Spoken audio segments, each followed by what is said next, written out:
তোমাদের শ্রাবণী আজকে একটা নতুন রান্নার রেসিপি দেখাবো। এই দেখো, এটা বেগুন, এই বেগুনে ভর্তা করব, সঙ্গে পেঁয়াজ, রসুন, লঙ্কা আর টমেটো নিয়ে নিয়েছি। তাই আমি প্রথম থেকে তোমরা শেষ পর্যন্ত দেখো। আমি এই বেগুনে এবার শীতকালে এই ভর্তা দিয়ে রুটি খেতে দারুণ লাগে, ভাতেও খারাপ লাগে না।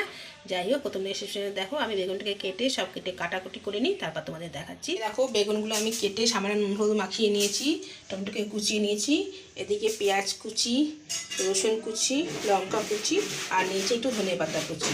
এই রান্না করব।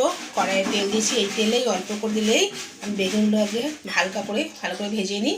তারপর এরম ভেজে নিয়েছি, বেশি ভালো করে কড়া করে ভাজার দরকার নেই, এরম ভাজা হলেই হবে। এবার আমি এগুলোকে তুলে নিই, বাকি বেগুনগুলোও ভেজে নিই, তারপর তোদের দেখাচ্ছি। বেগুন ভাজাগুলো আমার সব ভাজা হয়ে গেছে, এইভাবে তুলে নিয়েছি। বেশি অত কড়া করে ভাজিনি, মোটামুটি ভাজলে এইভাবেই হবে। এবার কড়াইয়ে সর্ষের তেল দিয়েছি, তেলটা গরম হোক, তার মধ্যে আমি পেঁয়াজ রসুন দেবো।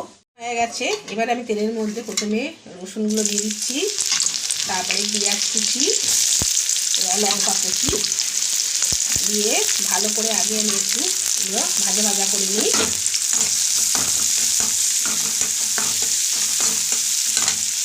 দেখো, আধ ভাজা হয়ে গেছে। এবার এর মধ্যে আমি টমেটোটা দিয়ে দেবো, দিয়ে সামান্য নুন দেবো। নুনটা দিয়ে টমেটোটা ফুটে যাবে, কারণ আমি বেগুনে কিন্তু আমার নুন দেওয়া আছে, তাই আমি বেশি নুন দেবো না। এবার আমি টমেটোটা আগেও ফেটে যাক, পুরোপুরি নরম হয়ে যাবে, তারপরে আমি বেগুনগুলো এর মধ্যে দেবো।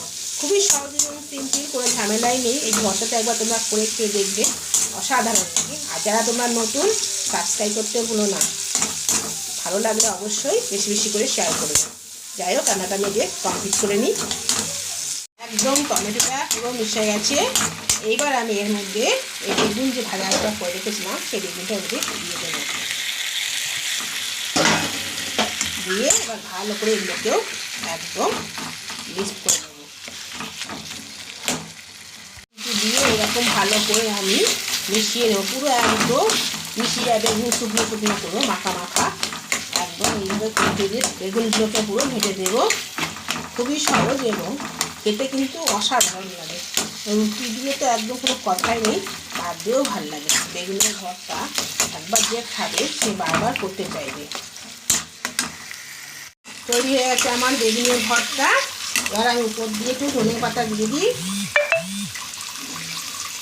দিয়ে ভালো করে মিশিয়ে দিই, নামিয়ে নিই। নামিয়ে তোমাকে দেখাচ্ছি কেমন হয়েছে আমার বেগুনের। দেখেই বুঝতে পারছো অসাধারণ লাগবে খেতে। হয়ে গেছে। এবার আরেকটু দেখতে ভালো লাগবে, এই ধনে পাতাটা দিয়ে দিই। তাই খুবই সহজ এবং তাড়াতাড়ি হয়ে যায়, কোনো ঝামেলাই নেই। তোমরা একবার করে খেয়ে দেখে বুঝতেই পারবে।